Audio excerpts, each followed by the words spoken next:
Growing up, Bethy Boo always had a flair for the creative and theatrical. She often performed little skits and stories with her sister to the delight of her family. It was not uncommon for them to perform songs for the family, especially during the Special Friends, Inc. Christmas gathering every year. She was not one to be shy or reserved, and her humor was clearly evident. Even back then, it would not surprise anyone who knew her to learn that she could be quite the ham. She was also quite creative artistically. She loved drawing and making things. Our favorite were the dolls she would make out of the Q-tips and tissue paper. She loved making things, and when the girls discovered paper dolls were a thing, Bethy was delighted. She had quite the imagination. Bethy attended A.M. Wynn Elementary and did a stint at James W. Marshall, all in Rancho Cordova. When Mom Lisa married, the family moved to North Sacramento, and she spent 1 year at Martin Luther King Jr. High. This was not the highlight of her academic career. And so when Lisa found the Performing Arts Academy, for the next year the girls were pleased. At PFAA, Bethy took acting and art classes, though she found her stride in the technical theater classes. While she did perform a few times with Davis Musical Theater Company at this time, she mainly stuck to the techie life. Sadly, we would learn later that her shying away from acting was due to cruel remarks made to her by a trusted mentor. Later on, Bethy would attribute her acting success to spite for this individual. Yeah. Yes, we are. She really loved and appreciated PFAA, but high school was not her favorite time. She struggled a bit with classes and finding her passions. This changed when she discovered the Rocky Horror Picture Show. She knew that she belonged to the misfit toy community and really leaned into that community. She had a love of Little Nell Campbell, and it shaped her personal style moving forward. Years later, she would have a chance to meet her idols of the RHPS, and it was a highlight of her life. In the years around high school graduation, Bethy was continuing to find herself in her community. She began following music and finding her tastes, starting with Beatles, moving to the Monkees and the Ramones, and somewhere getting to the Damned and Alice Cooper, etc. She developed an eclectic taste in music and enjoyed subjecting Brianne to the strangest songs she could find, especially on car trips. She started volunteering with the Trash Film Orgy, a huge defining move for her, working at the studio, theater, and finding her place in the horror community, all while stalking Bruce Campbell. And I know she did that, at his book signings across West Coast. Epic. Once she was out of high school, it was like she came alive. She eventually moved out to her first studio apartment, and her personal style really evolved into the Bethy we know today. When she was younger, she wanted to dye her hair black like Elvira, but her mom told her it was against the law for a true redhead to dye their hair. So Bethy thought she could get around this fact by dyeing it different shades of red. Then in her bleach bang days, at least most of it was red. Most everyone knew her for her vibrant hair color. When she would go out in public, she was often recognized for this trait. Her sister would often joke that between her hair and her height, you'd never lose her. Even in the crowds of the run to feed the hungry events, which was a yearly tradition for her and her sister and occasionally her brother Tyler, she often told the story of walking down the street with her friends and coming up the other side of the street was somehow they didn't want to talk, someone they didn't want to talk to. So one of her friends would throw their coat over her head so they wouldn't be seen. Okay.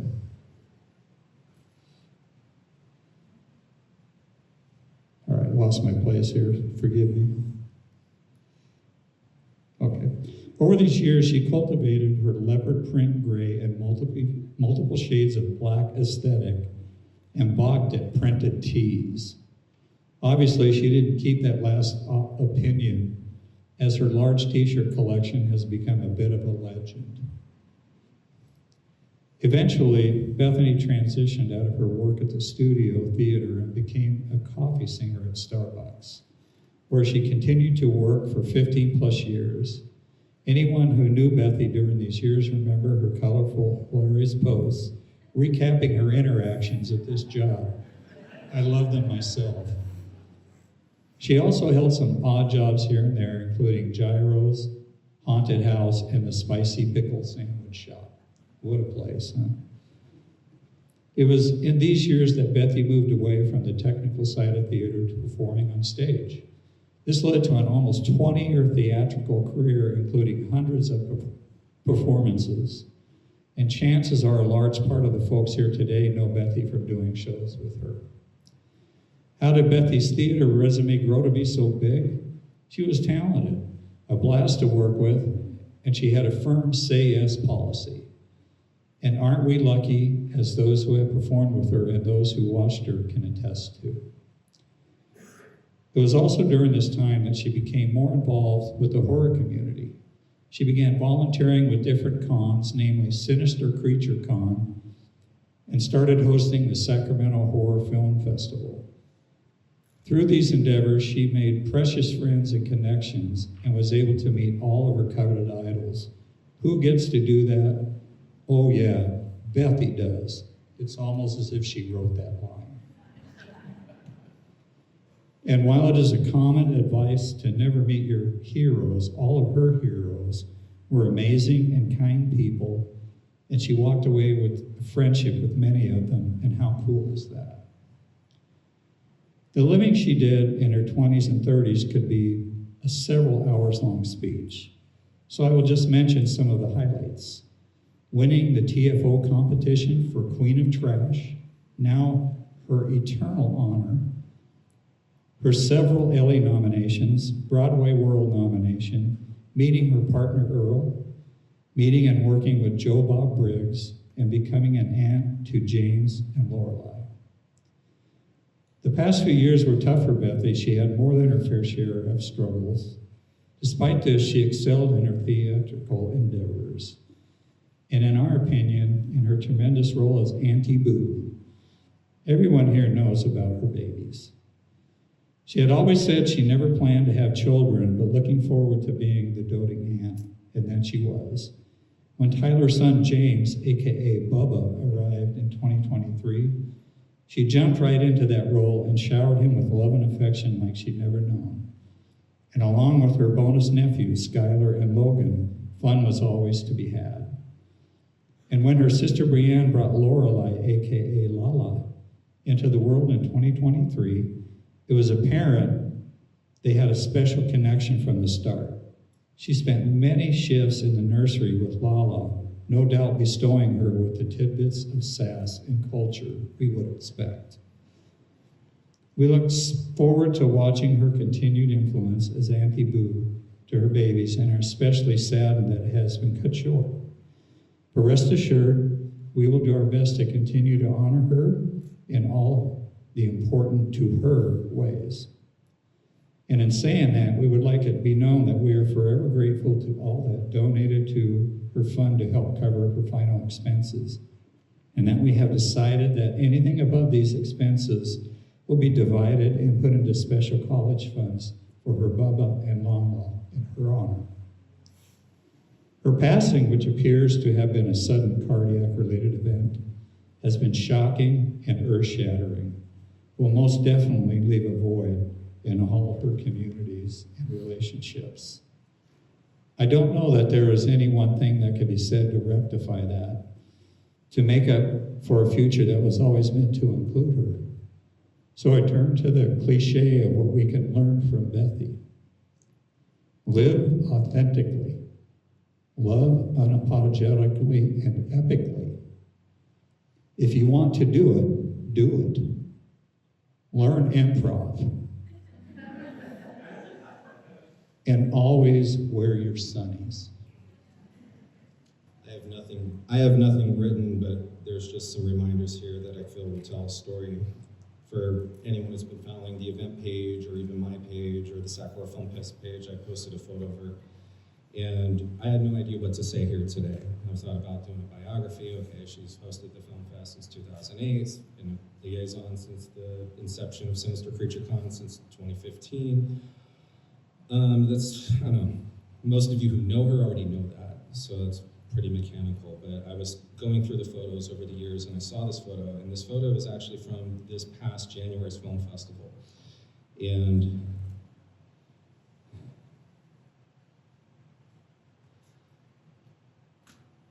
when Bethy would host the festival, she didn't review the films ahead of time. She wanted to review the films like everyone else experiencing it for the first time. So when she would go on the stage, she would have the same enthusiasm, same questions that everyone would at the same time. And that has been completely, unique.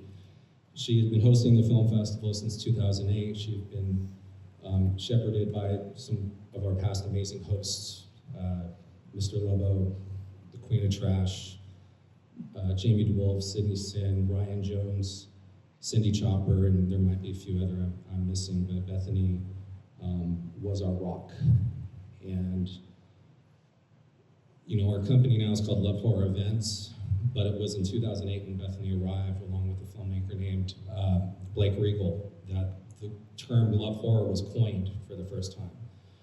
And Bethany is ingrained in the DNA of everything that we do here.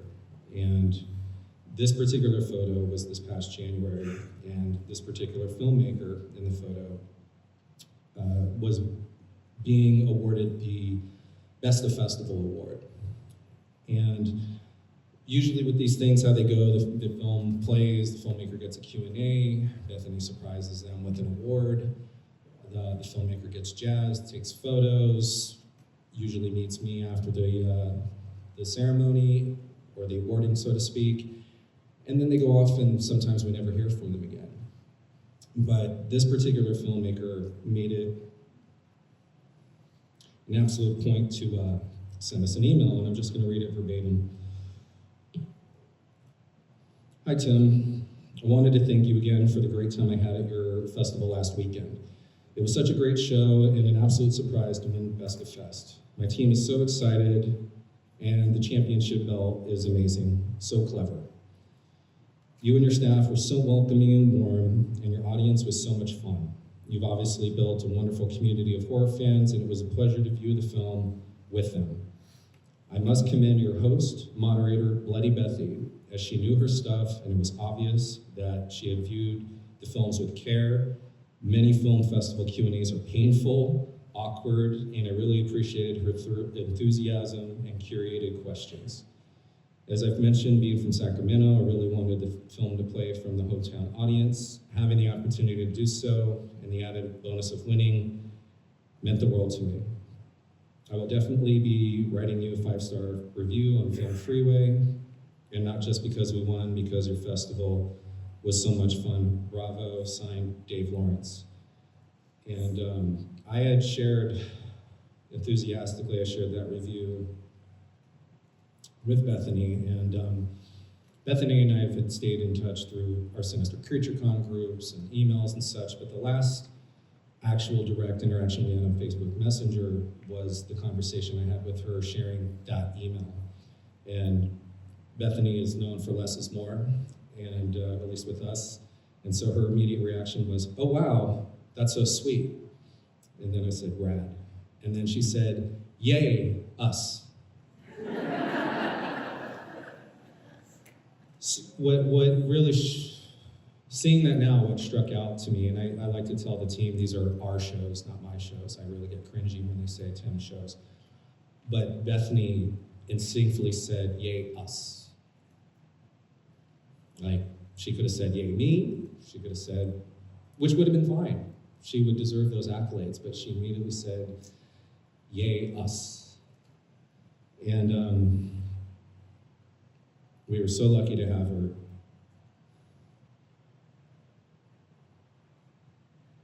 the Love Horror family. Like I said, she was Love Horror before Love Horror existed. She was Love Horror. She was here before we had Sinister Creature Con. She was here before we had Rocky Horror. She was here before it all, and she stayed with us ever since. And I didn't think I was going to tell this story, but I think I can. Bethany, clearly from Bethany's uncle, loved Joe Bob Briggs. Anyone who knows her, how much she adored that man. And she was always a professional. She wanted to work with her heroes, but never, fangirled out, was someone we absolutely could trust with these people. And she was able to work with Joe Bob twice at our convention to be his liaison. But Joe Bob did a show right here on the stage. I think it was called When Rednecks Saved Hollywood.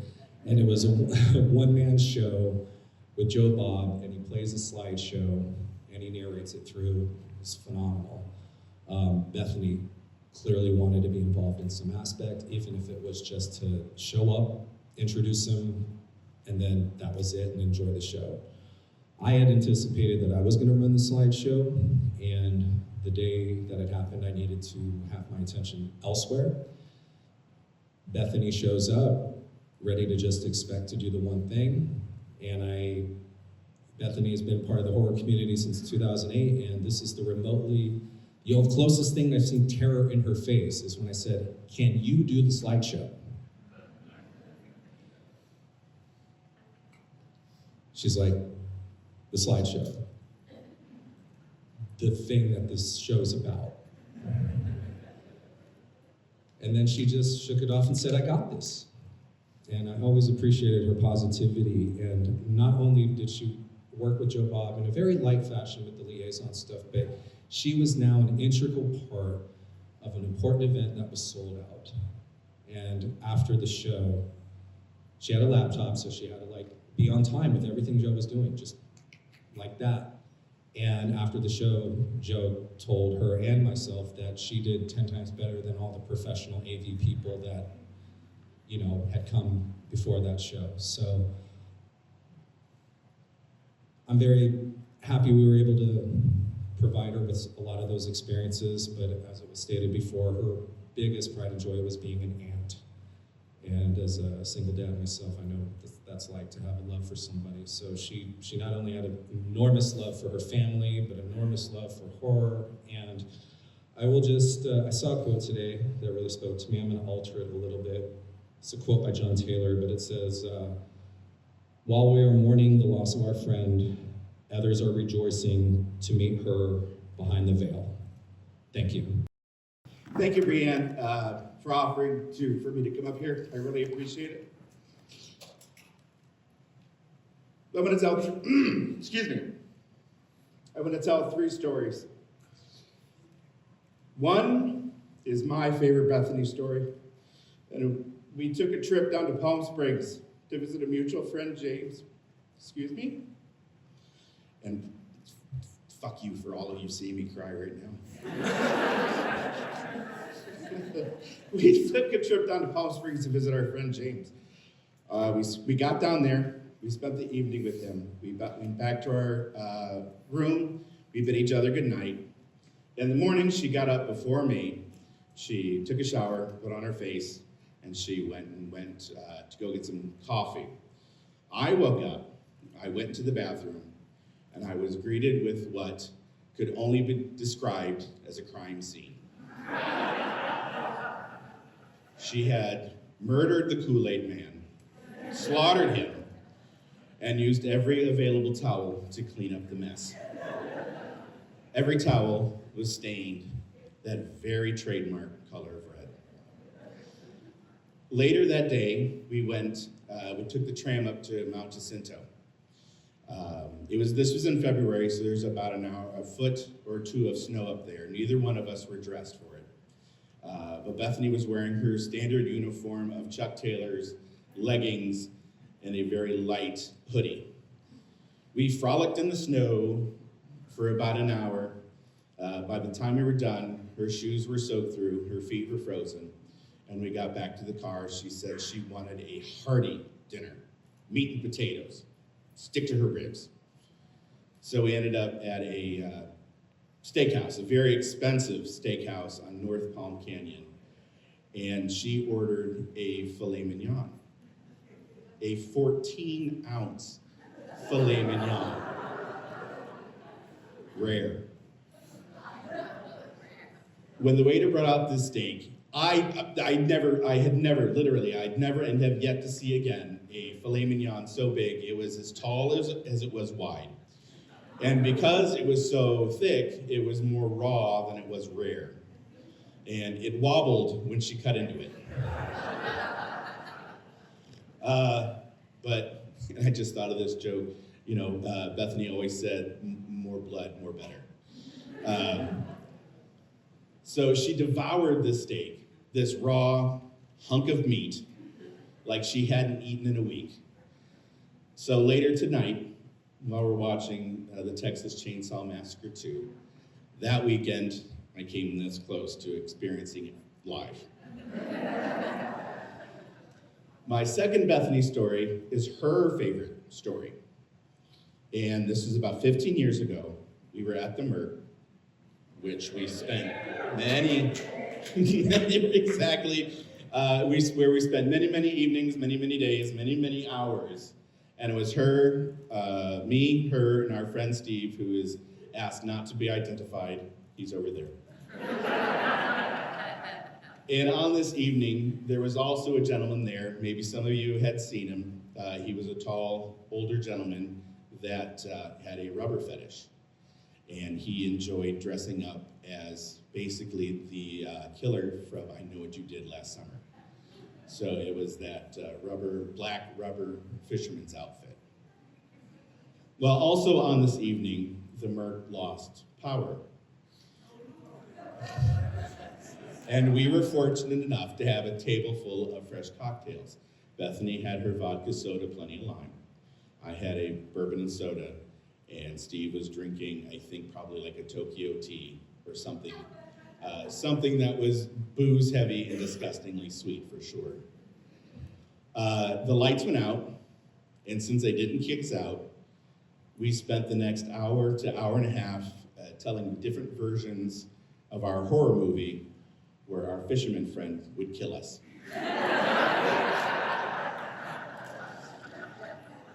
In some of the versions, Bethany lived, and in some of the versions, Bethany died.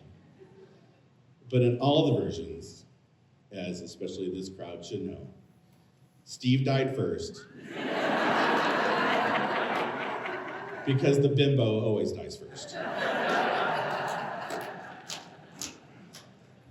My third story, it took me a while to settle upon it. And I was listening to some music that we had shared, an album we liked. And it takes me back to our trip to Palm Springs. And we were talking and listening to music as people who are trapped in a car for 8 hours do. And I learned much more about the monkeys than I ever intended to. I didn't give her any fault because I like the Partridge Family. We shared our enjoyment of the Hammond organ, which Nana apparently had introduced her to. We also liked 60s psychedelic music, though her tastes were more of the garage band, gritty side, and I liked the more harmonious, overproduced stuff. But we both agreed on Iron Butterfly and the Zombies. Now, the Zombies, we were lucky enough to see twice in concert together. So as we're driving along, a track plays, I can't remember which, and it doesn't really matter, but I said, this song is on my, this is a funny story. I shouldn't be joking every night. I said, this song is on my funeral playlist. Well, Bethany launches into what she's going to say at my eulogy. How's that for a plot twist? And she said when she got done saying all the nice things and all the not so nice things, she would close with, ladies and gentlemen, let's take a moment of silence as old man Judd shares with us one last song. And then she said, she would play the full 17-minute version of In-A-Gadda-Da-Vida.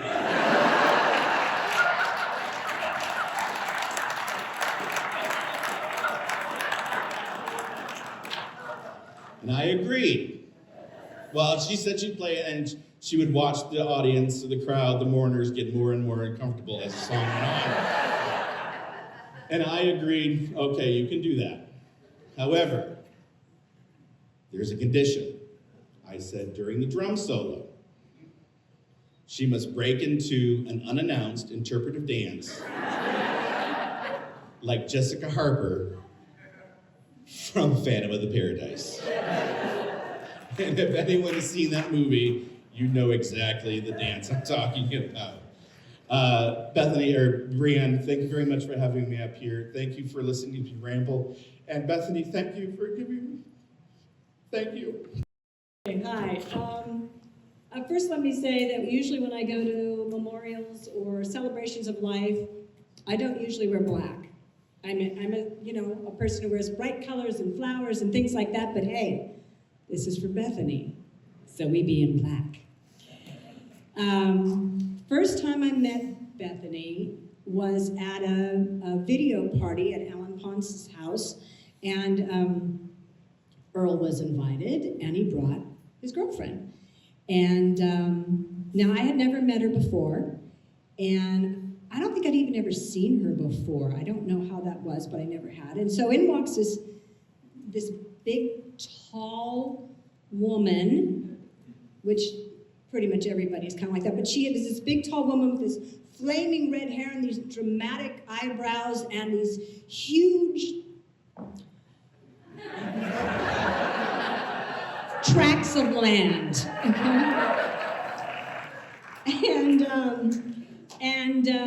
and they became sort of a landing pad for me as time went on.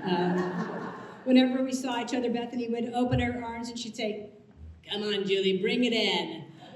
And I did, and it would be a long, lingering hug, and it felt nice. But Bethany was kind of a dichotomy. I mean, when I first met her, she was a quiet person, kind of reserved. She kind of hung out in the background. But when you started talking to her, you're like, oh. She had this sly, sort of wicked sense of humor, and I really liked that. But I wasn't really aware of the Bloody Bethy side, which had I known that, I might have been kind of afraid of her. And I never had a chance to watch her perform live, but I saw lots of pictures and lots of video, and I have to say that I really admired her bravery and her commitment to the character, to be sure. But anybody who's ever worked with her in theater knows that that's just what she did with every character she played. In 2016, she came out to audition for a show I was directing for Main Street Theater Works called The Last Lifeboat, and it was about the Titanic's builder, J. Bruce Ismay. And she auditioned for the part of his wife, Florence. And she landed the role. And not because she really looked the part, because at the time she didn't with the red hair and all, but I knew she could act the part. And she had an incredible transformation, not just physically, but also from an acting point of view. And if you come up here, the top left is a picture of her, and if you didn't know that was her, you probably wouldn't know that's her, because she really, just like I said, took it on. She was just this quiet, poised, strong woman on stage. She nailed it. And I only had to really give her one note often, which was, slow down, girlfriend. Oh my God, could she talk fast? She was talking so fast. So, yeah, but she was a person she was an actress who got lost in her role. She had so many different looks, and if you come up and look at this board, you're gonna see them. She did 5 other shows with MSTW, Double White Texas, which I had the pleasure of acting with her in. She had the role of Starla Pudney. And if you see a picture here, there's a look that I'm sure, Earl, you've seen before. Like, what? In fact, you were the recipient of that in the show. And in the show, she borrowed a wig from me that was a blonde wig. And I said to her, I said, hey, when you're done with the red hair, girl, go blonde. It looks great on you. And she looked at me and she said, oh, Julie, I'm never going to be done with the red. And she wasn't. She was in The Crucible. She played dual roles. She played Ann Putnam and Sarah Good. Escanaba into Moonlife. She was our Wolf Moon Dance in The Leading Ladies, where she received a Best Actress nomination as Meg. And of course in The Outsider, where she played Louise, which I had the privilege of directing her in. And this was a part that was written for her. If you didn't see it, man, she stole the show. She was hilarious. One of the things I admired most about Bethany, and there were many, was that she didn't really have an ego, right? I mean, she would take on a lead role like in The Outsider, Leading Ladies, and then she would happily take a much smaller role. In fact, she expressed interest in being in Escanaba as Wolf Moon Dance, and I told her, oh honey, you are way overqualified for this part, seriously. And because she only had 2 lines, one of which was, put on the lard and onions, honey, I'm here to gut your buck. And Kasagi, bear with 3 legs. You can imagine what that was about. And that was it though, but that was it. That's all she had. And a lesser actor might have turned down the role, but not Bethany. She told me, I want to do this because I want to play with my MSDW friends and I want to be on stage with my sweetie. She knew that this was one of Earl's favorite roles. And that was enough for her. And she did 4 other roles with her sweetie on our stage. Before I wrap this up, I just want to say something about Earl. Earl just finished his 12th show with Main Street Theater Works, starting with our company in 2005. Hard to believe, eh? I can't, yeah. The 3rd weekend of the run of The Underpants, as the Friday night show ended, Earl got a call that no one should ever get and no one expected. His dear Bethany had passed. We were all shocked and heartbroken, and we asked what we could do and what he needed from us. And of course, we canceled Saturday night show. I mean, yeah. But Earl, being the consummate professional, said, I want to finish the run. That's what Bethany would have wanted. And with strength and courage, he did just that. And he was amazing, as always. We have been so blessed to have you on our stage, Earl, and you and Bethany together. Man, you guys were a perfect fit in every way. And we will miss her. And I know she's still going to be around, haunting the green room and in the audience with the best seat in the house. Thank you. Hi, everybody. Thank you, Brianne, for asking me to speak. And thank you to everybody who organized this event and everybody who donated to help make it happen. I don't know about you all, but the past couple of weeks I have literally just been seeing red everywhere. Stop signs, ladybugs, these walls. She's here.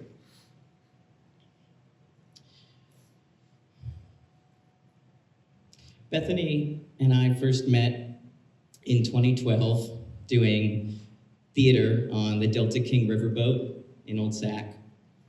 We were members of Sacramento Musical Parody Playhouse, and the first show that we did together was a musical parody of It's a Wonderful Life. She was Mary, George Bailey's wife, and in the first half of the show, she was just this incredibly warm and kind and loving and nurturing character. And in the second half of the show, when the angel was taking George Bailey around and showing him what the world would be like without him, she turned into Crazy Mary. And she had like one stiletto and smeared lipstick, and she beat up George Bailey and the angel with her purse. It was awesome.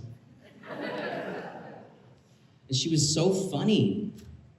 We did 4 shows together on that riverboat, and my favorite one was Dracula versus the Wolfman.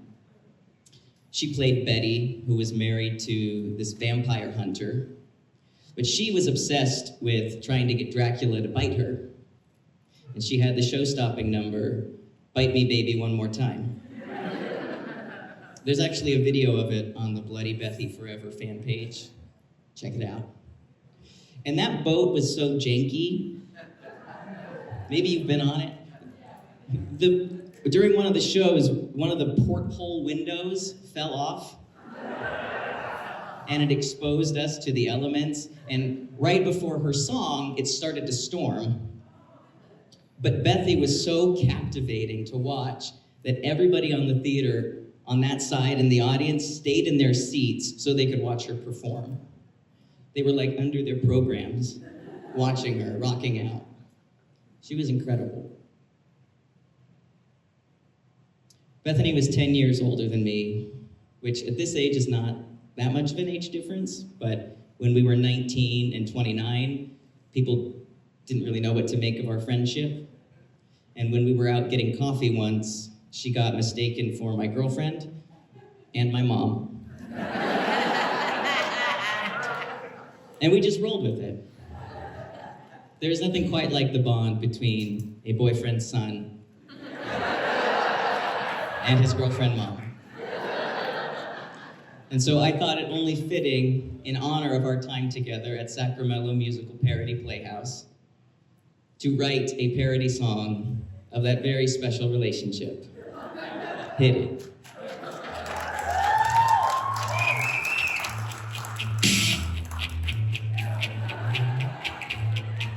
Girlfriend mom has got it going on. My girlfriend mom has got it going on. My girlfriend mom has got it going on. My girlfriend mom has got it going on. Bethy, can I come over after rehearsal? We can watch scary movies like Jaws and Psycho. Did Earl get back from his business trip?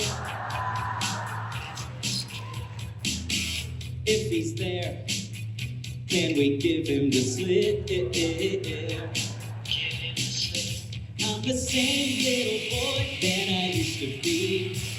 I won't grow up now, Bethy, can't you see? My girlfriend mom just got it going on. She's covered in blood and her legs are so long. Bethy, can't you see? This is just the girl for me. I know it might be wrong, but I'm in love with my girlfriend mom. Girlfriend mom has got it going on. My girlfriend mom has got it going on. Bethy, do you remember when we sang on a boat? Your post came out in almost every show. I could tell people liked them from the way they stared. I said back off before I throw this chair. And I know that you think that I'm kidding, but since that coffee date, I think this is the real thing. My girlfriend mom has got it going on. She wears all black and her thighs are so strong. Bethy, can't you see? You are just a girl for me. I know it might be wrong, but I'm in love with my girlfriend mom.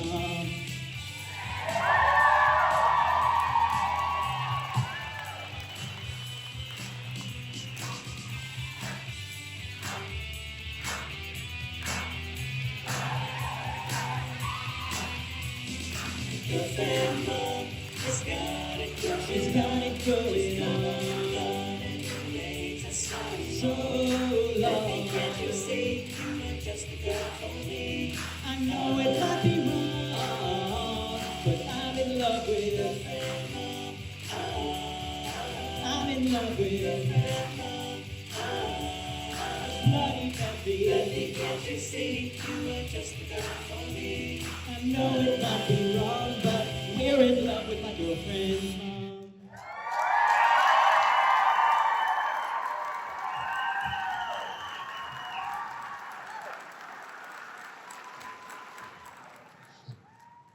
Bethany would volunteer to assist me whenever I was in Sacramento. And from the first time I met her, I could sense what a beautiful soul she had. We talked about movies and theater and conspired together to manage, in a loving way, some of the damaged people who came up to the autograph table needing assistance with their social anxiety. Bethany's work was flawless, perfect. I couldn't imagine having a more attentive or meticulous assistant. And even though she was trying to assume an air of professional reserve, her love came through at a subconscious level. I certainly didn't deserve that level of devotion, but what a gift she was to me, and I'm sure to dozens of others. Signed, Joe Bob.